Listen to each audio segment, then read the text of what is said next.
Sa mataong pook ng New York, si Betty, isang batang masigasig at ambisyosong graphic designer, ay nagmamadaling tumatakbo sa gitna ng siksikang kalye.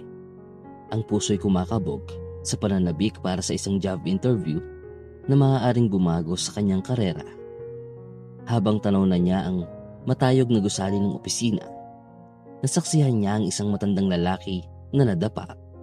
Ang kanyang mga pinamili ay nagkalat sa kalsada. Walang ibang huminto para tumulong. Naharap si Betty sa isang mahalagang pagpili.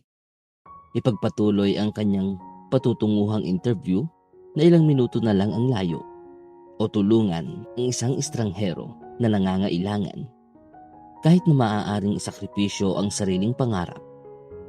Ang kanyang desisyon sa sandaling ito ay maaaring muling humubog sa kanyang kinabukasan sa paraang hindi niya kailanman naisip.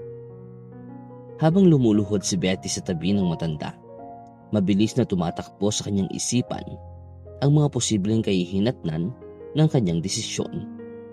Ang malamig at matigas na semento ng New York ay paalala ng hindi mapagpatawad na oras na patuloy na tumatakbo. Agad niyang pinulot ang nagkalat na mga pinamili. Nanginginig ang mga kamay, hindi lamang sa lamig ng umaga, kundi pati na rin sa bigat ng posibleng isinusuko niya. "Salamat, iha," sabi ng matanda. Ang tinig ay mahina ngunit may init. "Pasensya ka na. Alam kong nagmamadali ka." Pinilit ngumiti ni Betty. Ngunit ang kanyang mga mata ay pasulyap-sulyap sa makinis na salaming gusali na kinaroroonan ng design firm na kanyang pinapangarap. "Ayos lang," tugon niya. Bahagyang may bakas ng panghihinayang sa kanyang tinig. "Maaari po ba kitang samahan pa uwi para makasigurong ligtas kayo?" Tumango ang matanda at tinanggap ang kanyang alok na samahan siya pa uwi sa kanyang kalapit na apartment. Habang naglalakad sila, pinakilala ng matanda ang kanyang sarili bilang si George, isang retiradong art director na minsang naging pinuno ng mga creative floor ng mismong gusaling nais pasukin ni Betty. Ang mga kwento niya tungkol sa mga nakaraang kampanya at mga alamat sa industriya ay humuli sa atensyon ni Betty na pansamantalang nakalimot sa kanyang pagkabahala tungkol sa na-miss na interview. Pagsapit nila sa payak na apartment ni George, inimbitahan ni George si Betty na pumasok para sa isang tasa ng kape. Aniya, ito na ang maliit na magagawa niya bilang pasasalamat. Sa loob, napapalibutan ang mga pader ng mga naka-frame na litrato at mga sketch na nagsasalaysay ng isang makulay na karera. Bawat piraso ay tila may sariling kwento, puno ng tagumpay at malikhaing diwa. Habang uminom sila ng kape, napansin ni George ang hindi mapakiling kilos ni Betty. Maingat niyang tinanong ang dahilan ng kanyang pagmamadali kanina. Inamin ni Betty ang kanyang sitwasyon, ang kahalagahan ng interview at ang kanyang takot na ang pagtulong niya ay maaaring naging kapalit ng isang minsan lang sa buhay na pagkakataon. Tahimik na nakinig si George. Ang mga mata niya'y nagpapakita ng paghanga at pag-unawa. "Sa lungsod na ito," ani ni George, "madaling isipin na ang ating mga pangarap ay nasa malalaking sandali, mga big breaks. Pero minsan, nasa maliliit na bagay, tulad ng pagtigil para tumulong. Ang tunay na bumubuo kung sino tayo, at sa hindi inaasahang paraan, doon din tayo dinadala sa tamang landas." Tumimo ang mga salitang iyon kay Betty. Napagtanto niyang anuman ang kahinatnan, ang kanyang desisyon ay nagpapakita ng kanyang mga pinahahalagahan. Ang kanilang usapan ay nauwi sa mas personal na mga kwento. Ibinahagi ni Betty ang kanyang mga pangarap at ang mga pagsubok na kanyang hinarap bilang isang batang artist sa isang kompetitibong lungsod. Pagsapit ng tanghaling tapat, naghanda nang umalis si Betty. Magaan na ang puso ngunit may halong pangamba pa rin tungkol sa hinaharap. Ngumiti si George. "Wari, May nalalaman at iniabot sa kanya ang isang lumang notebook na may lamang mga sketch at tala. "Kunin mo ito," sabi niya. "Isipin mong isang agimat mula sa isang taong nakaranas na ng parehong swerte at kabiguan." Lubos ang pasasalamat at inspirasyon ni Betty habang muli siyang humakbang palabas sa masiglang lungsod. Maaaring hindi siya umabot sa interview, ngunit ang mga nangyari sa umagang iyon ay nagbigay sa kanya ng panibagong direksyon at isang makapangyarihang paalala. Ang kabutihan at koneksyon sa kapwa ay may puwersang kayang baguhin ang ating landas sa gitna ng walang humpay na pagtupad ng personal na ambisyon. Habang naglalakad siya sa mga kalsada ng lungsod, tumunog ang kanyang telepono. Isang email mula sa design firm. Ang subject line ay nagsasabing, "Regarding your interview today." Huminga siya ng malalim at binuksan ito, handang harapin kung ano man ang susunod. Pinatatag ng hindi inaasahang pagkikita na maaaring tuluyang magbago ng kanyang landas sa buhay. Hindi kailanman inasahan ni Betty ang nilalaman ng email. Sa kanyang pagkagulat, ito ay hindi isang pagtanggi, kundi isang paanyaya. "Nauunawaan naming may mga hindi inaasahang nangyayari," ang sabi sa email. "Inreschedule namin ang iyong interview para bukas. Humanga kami sa iyong portfolio at sabik na kaming makausap ka tungkol sa iyong kinabukasan sa amin." Napuno ng luha, ng ginhawa at tuwa ang mga mata ni Betty. Ang desisyon niyang tulungan si George ay hindi lamang nagpakita ng kanyang pagkatao, kundi sa hindi inaasahang paraan. Hindi rin ito isinara ang pintuan tungo sa kanyang mga pangarap. Habang binabalikan niya ang mga pangyayari ng umaga, napagtanto niyang minsan may mas malawak na plano ang universo. At ngayong araw, ang kanyang kabutihan ang siyang naglatag ng daan para magpatuloy ang kanyang mga pangarap. Kinabukasan, nilapitan ni Betty ang matayog na gusaling salamin na may halong kaba at panibagong tiwala sa sarili. Pakiramdam niya'y iba ang lungsod ngayon, para bang ito'y sumusuporta sa kanya. Pagpasok niya sa lobby, nag-vibrate ang kanyang telepono. Isang mensahe mula kay George. "Good luck today. Tandaan mo, ano man ang mangyari, may nabago ka na." Napuno ng pasasalamat ang puso ni Betty habang sumasakay siya sa elevator. Pinindot ang buton para sa pinaka-itaas na palapag. Ang pag-akyat ay may simbolikong kahulugan. Para bang hindi lang siya umaangat sa gusali, kundi pati na rin sa kanyang buhay. Pagsapit ng elevator sa tuktok, sinalubong siya ng isang receptionist na inihatid siya sa isang malaki, modernong conference room na may tanawing sumasaklaw sa buong lungsod.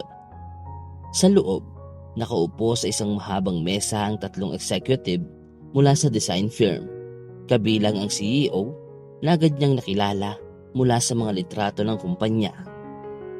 Pagpapakilala ni Betty sa sarili, ngumiti ang CEO ng may init na labis niyang ikinagulat nang sabihin nitong, "Marami na kaming narinig tungkol sa iyo, Betty.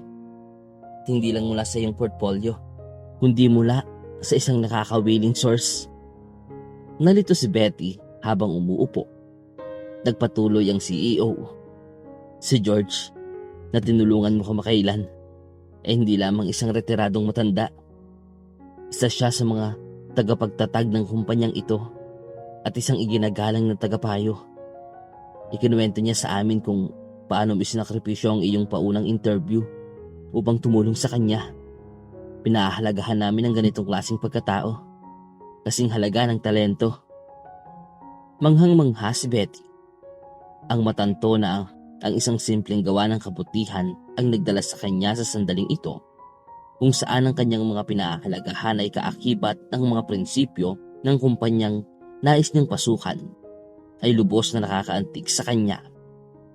Nagpatuloy ang interview, hindi lamang bilang formal na pagsusuri sa kanyang kakayahan, kundi bilang isang malalimang pag-uusap tungkol sa kanyang pananaw, ang etikal niyang pananaw sa disenyo, at kung paano niya nakikita ang kanyang sarili na makakatulong sa kinabukasan ng kumpanya.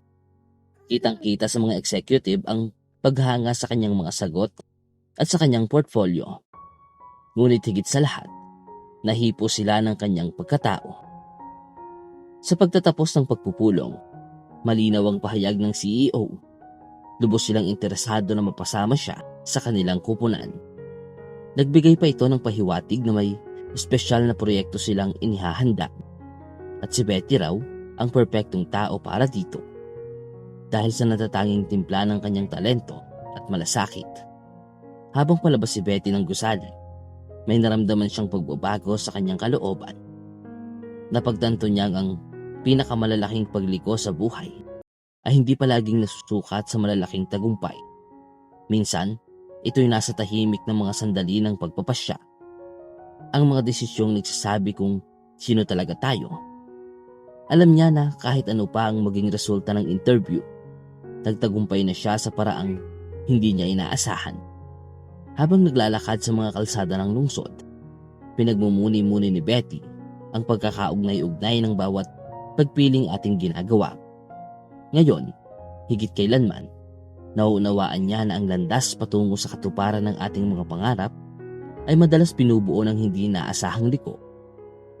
At na kung minsan, ang mga likong iyon ang naghahatid sa atin sa lugar kung saan talaga tayo nararapat. Tumunog ang kanyang telepono. Binasag ang kanyang pagninilay. Ang design firm, huminga siya ng malalim bago sagutin. Handang marinig ang kanilang pasya. Puno ng pag-asa ngunit payapa sa kahit anong maaaring idulot ng hinaharap. Hinawakan ni Betty ng mahigpit ang telepono. Pigilang hininga habang hinihintay ang boses sa kabilang linya. Napakatagal ng katahimikan. Bawat segundo'y parang umaabot sa kawalang hanggan sa bigat ng tensyon. Sa wakas, pumasag sa katahimikan ang tinig ng CEO. Malinaw at may katiyakan. Betty, pinag-usapan namin ito ng mabuti. Muling sinuri ang iyong portfolio, sabi ng CEO. Hindi maikakaila ang iyong kakayahan. Ngunit ang tunay na nagtatangi sa iyo ay ang iyong pagkatao. Bihira ang makatagpo ng isang taong may taglay na parehong profesional, nakahusayan at malalim na personal na integridad. Isang bugso ng pag-asa ang naramdaman ni Betty. Ang puso niya'y muling bumilis sa pananabik. Gusto ka naming alukin, hindi lamang bilang designer, kundi bilang lead sa isang bagong inisyatibong ilulunsad namin. Ang proyektong ito ay akma sa iyong mga pinahahalagahan at kasanayan. Nakatuon ito sa epekto sa komunidad at sustainable na disenyo. Naniniwala kami na ikaw ang perpektong tao para pangunahan ito. Labis ang emosyon ni Betty. Hindi agad siya makahanap ng mga salitang sasabihin. Ang mga pangarap niyang trabaho, mas makahulugan pa kaysa sa kanyang inaasahan. At ngayoy abot kamay na. At lahat ng ito ay dahil pinili niyang tumulong sa isang estranghero. Pumatak ang luha ng tuwa mula sa kanyang mga mata habang tinatanggap ang alok. Ang kanyang tinig ay nanginginig sa pasasalamat. Maraming salamat po. Isang malaking karangalan para sa akin na maging bahagi ng proyektong ito at ng inyong team. Mainit at nagbigay lakas ang tugon ng CEO. Welcome aboard, Betty. Sabik na kaming makatrabaho ka. Gawin nating makabuluhan ang proyektong ito nang magkakasama. Pagkatapos ng tawag, napatayo si Betty sa gitna ng mataong lungsod. Mga taong nagmamadali sa paligid, walang kaalam-alam sa kamanghamanghang pag-uusap na kagagaling lang niya. Ramdam niya ang isang malalim na tagumpay at layunin. Alam niyang ang kanyang mga aksyon na ginabayan ng kanyang mga paniniwalaan ang siyang nagdala sa kanya sa sandaling ito. Ang pag-unawa ngayon ay mag-uugnay ang kanyang karera sa kanyang pagnanais na lumikha ng positibong pagbabago sa mundo ay pumuno sa kanya ng matinding kasiyahan. Ito ay higit pa sa trabaho.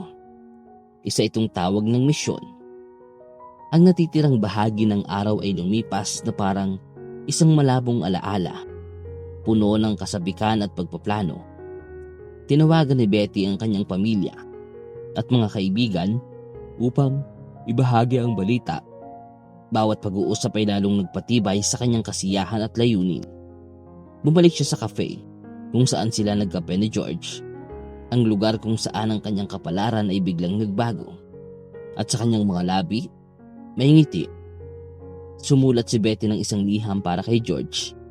Nagpapasalamat sa kanya sa hindi sinasadyang naging bahagi niya sa kanyang paglalakbay. Nang gabing iyon, habang naglalakad siya pauwi, tila mas maliwanag ang mga ilaw ng lungsod. Mas sariwa ang hangin at alam ni Betty na malapit nang magbago ang kanyang buhay sa mga paraang hindi niya inaasahan. Pinagnilayan niya ang mga sunod-sunod na pangyayaring tila itinakda ng tadhana at ngayon, nauunawaan niyang madalas ang pinakamahalagang oportunidad ay nagmumula sa mga lugar na pinaka hindi inaasahan. Habang naghahanda siyang matulog, dama ni Betty ang isang kapayapaang matagal na niyang hindi nararamdaman. Bukas, siya ay hahakbang sa isang bagong papel, isang bagong kabanata sa kanyang buhay. Taglay ang paniniwala ng integridad at kabutihan ay kasing halaga ng talento at ambisyon. Ang huling mga iniisip niya bago makatulog ay puno ng pananabik sa hinaharap, pasasalamat sa nakaraan at matatag na paniniwala sa kapangyarihan ng maliit na kabutihang loob.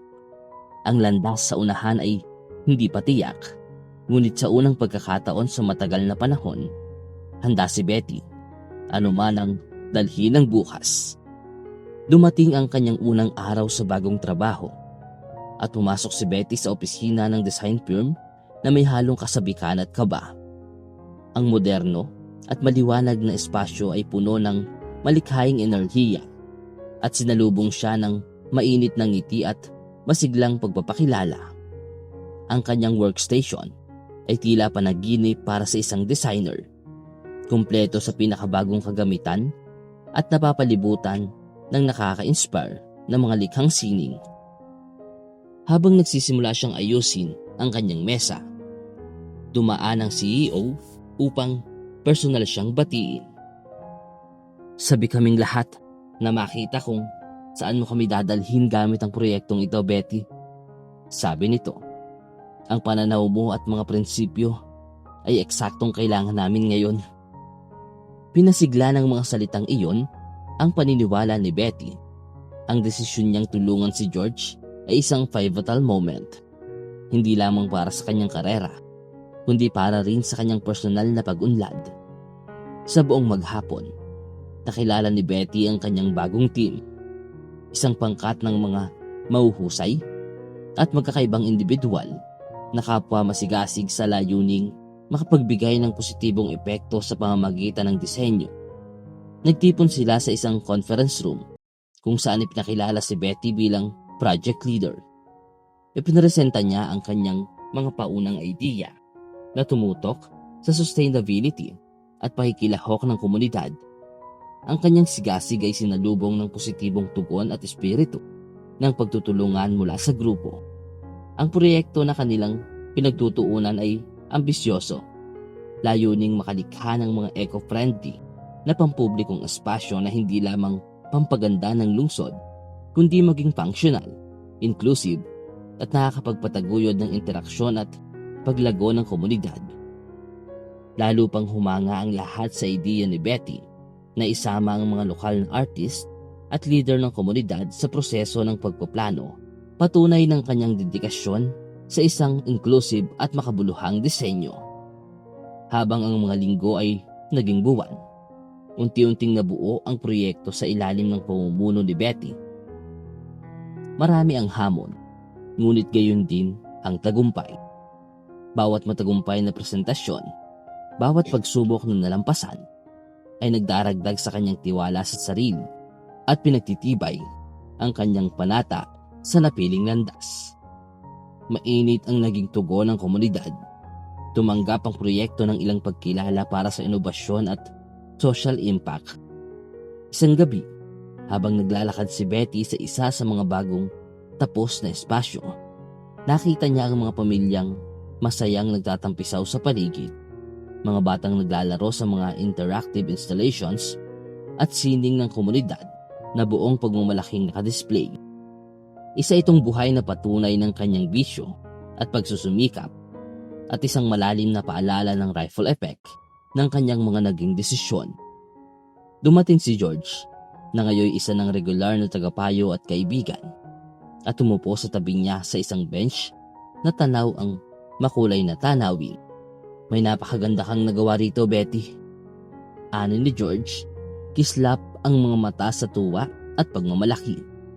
Hindi lang sa disenyo, kundi sa paghabi ng kabutihan at komunidad sa mismong puso ng iyong trabaho.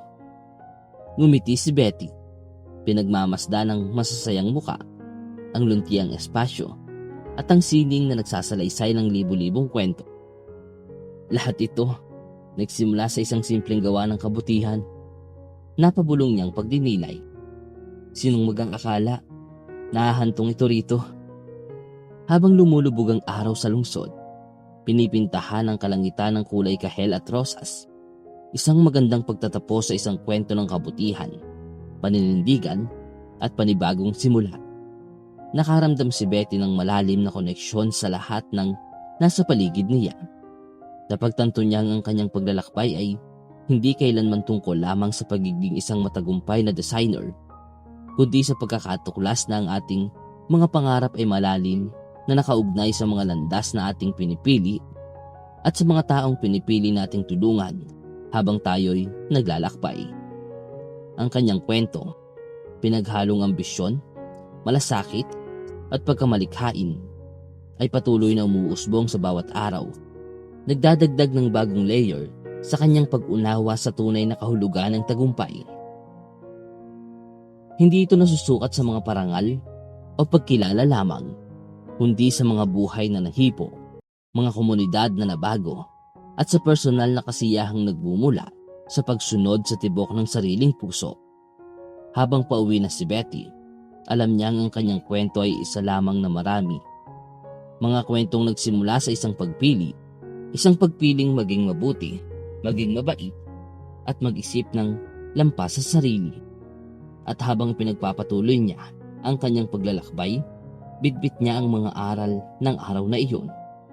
Ang araw na nagbago sa lahat, at ang paniniwala na ang pinaka-maliit na kilos ng kabutihan ay maaaring humantong sa pinaka-malalaking pagbabago, hindi lang sa karera, kundi pati na rin sa buhay at komunidad.